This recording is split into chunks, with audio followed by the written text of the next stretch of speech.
Modlitba študenta.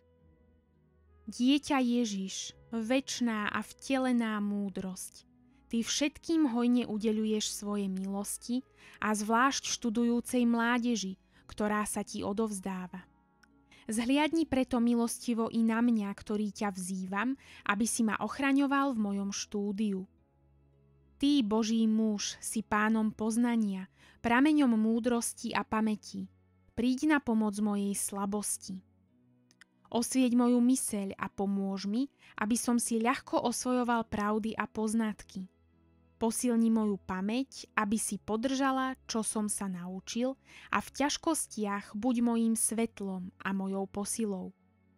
U tvojho božského srdca si vyprosujem milosť, verne plniť všetky svoje študijné povinnosti a oberať čo najlepšie plody, aby som sa mohol radovať z úspešných výsledkov a zvlášť z napredovania.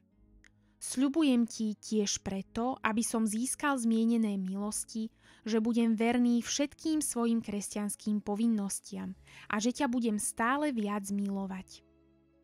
Sladké dieťa Ježiš, ochraňuj ma denne pod svojím plášťom a veď ma okrem rastu v poznaní aj po ceste večnej spásy. Amen. Túto modlitbu nájdete v knihe Pražské jezuliatko.